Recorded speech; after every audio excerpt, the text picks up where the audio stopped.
All right. Henry George Daily Devotional number 20. We continue with chapter 4, the maintenance of laborers not drawn from capital. What is true in these cases is true in all cases. All right, what cases were we talking about? Well, if it's true in all cases, I guess it doesn't matter what case we were talking about. I don't know. It is not necessary to the production of things that cannot be used as subsistence or cannot be immediately used that there should have been a previous production of the wealth required for the maintenance of the laborers while the production is going on. It is only necessary that there should be somewhere within the circle of exchange a contemporaneous production of sufficient subsistence for the laborers, and a willingness to exchange this subsistence for the thing on which the labor is being bestowed. Yeah, as long as somebody's doing the cooking, you can go do whatever else you want to do. And as a matter of fact, it is not true in any normal condition of things is it not true in any normal condition of things that consumption is supported by contemporaneous production? Here is a luxurious idler, who does no productive work either with head or hand, but lives, we say, upon wealth which his father left him securely invested in government bonds. Does his subsistence, as a matter of fact, come from wealth accumulated in the past, or from the productive labor that is going on around him? On his table are new laid eggs, butter churned but a few days before, milk which the cow gave this morning, fish which 24 hours ago were swimming in the sea, meat which the butcher boy has just brought in time to be cooked, vegetables fresh from the garden, and fruit from the orchard. In short, hardly anything that has not recently left the hand of the productive laborer, for in this category must be included transporters and distributors, as well as those who are engaged in the first stages of production. So, as a side note, we could imagine in a world with freezing and refrigerating technology that it still counts as coming from a laborer the moment that you take it from the grocery store. But maybe not if you leave it in your own freezer. I don't know. And nothing that has been produced for any considerable length of time, unless it may be some bottles of old wine. Yeah, I think George is really underestimating the power of the TV dinner here. What this man inherited from his father and on which we say he lives is not actually wealth at all, but only the power of commanding wealth as others produce it. And it is from this contemporaneous production that his subsistence is drawn. The 50 square miles of London undoubtedly contain more wealth than within the same space anywhere else exists. Yet were productive labor in London absolutely to cease, within a few hours people would begin to die like rotten sheep, and within a few weeks, or at most a few months, hardly one would be left alive. For an entire suspension of productive labor would be a disaster more dreadful than ever yet befell a beleaguered city. It would not be a mere external wall of circumvallation, such as Titus drew around Jerusalem, which would prevent the constant incoming of the supplies on which a great city lives, but it would be the drawing of a similar wall around each household. Imagine such a suspension of labor in any community, and you will see how true it is that mankind really lives from hand to mouth, and that it is also the daily labor of the community that supplies the community with its daily bread. Yeah, I'd say we see this in instances of natural disaster where, the actual physical disturbance passes, and yet in the ensuing weeks, if no one is able to bring from that community, from outside of it, is able to bring them wealth, they immediately are imperiled. Just as the subsistence of the laborers who built the pyramids was drawn not from a previously boarded stock, but from the constantly recurring crops of the Nile Valley. Just as a modern government, when it undertakes a great work of years, does not appropriate to it wealth already produced, but wealth yet to be produced, which is taken from producers in taxes as the work progresses. So it is that the subsistence of the laborers engaged in production, which does not directly yield subsistence, comes from the production of subsistence in which others are simultaneously engaged. If we trace the circle of exchange by which work done in the production of a great steam engine secures to the worker bread, meat, clothes, and shelter, we shall find that though between the laborer on the engine and the producers of the bread, meat, etc., there may be 1,000 intermediate exchanges, the transaction, when reduced to its lowest terms, really amounts to an exchange of labor between him and them. Now the cause which induces the expenditure of the labor on the engine is evidently that someone who has power to give what is desired by the laborer on the engine wants in exchange an engine. Okay, let me try that again.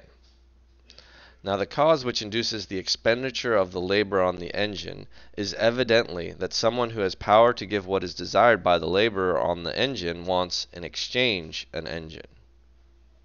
That is to say, there exists a demand for an engine on the part of those producing bread, meat, etc., or on the part of those who are producing what the producers of the bread, meat, etc. desire.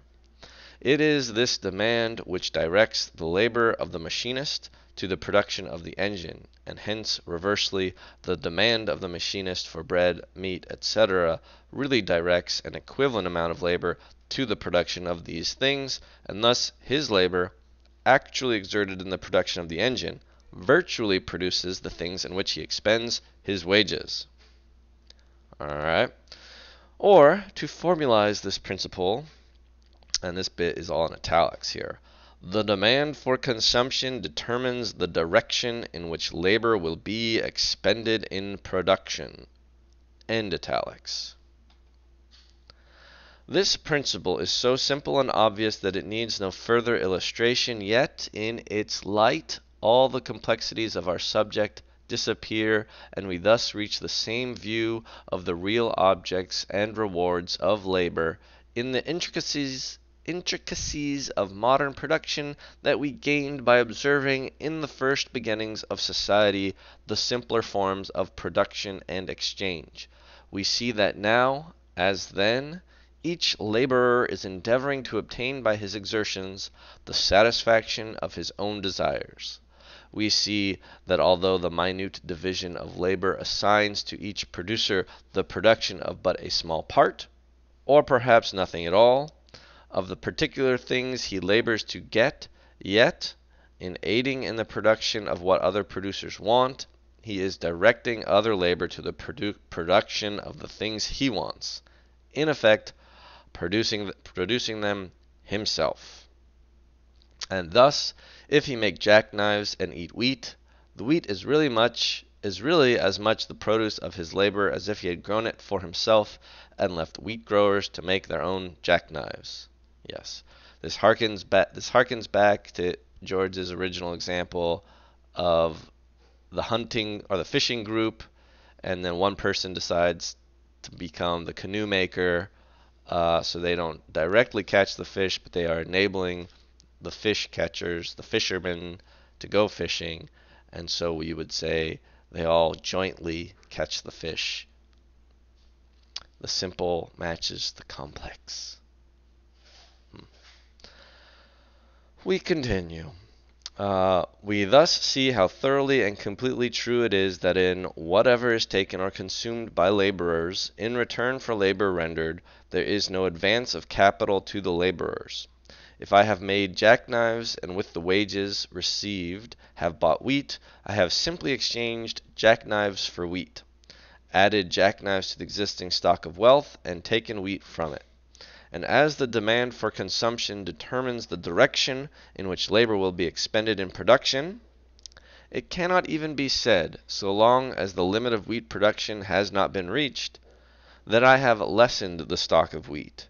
For by placing jackknives in the exchangeable stock of wealth and taking wheat out, I have determined labor at the other end of a series of exchanges to the production of wheat. Just as the wheat grower, by putting in wheat and demanding jackknives, determined labor to the production of jackknives. as the easiest way by which wheat could be obtained.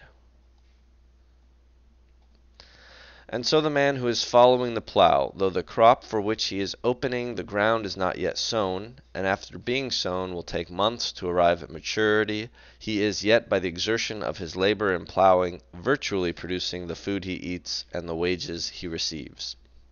For though plowing is but a part of the operation of producing a crop, it is a part, and as necessary a part as harvesting. The doing of it is a step toward procuring a crop, which, by the assurance which it gives of the future crop, sets free from the stock constantly held the subsistence and wages of the plowman. This is not merely theoretically true, but it is practically and literally true. At the proper time for plowing, let plowing cease. Would not the symptoms of scarcity at once manifest themselves without waiting for the time of the harvest? Let plowing cease, and would not the effect at once be felt in counting room and machine shop and factory? Would not loom and spindle soon stand as idle as the plow? That this would be so, we see in the effect which immediately follows a bad season.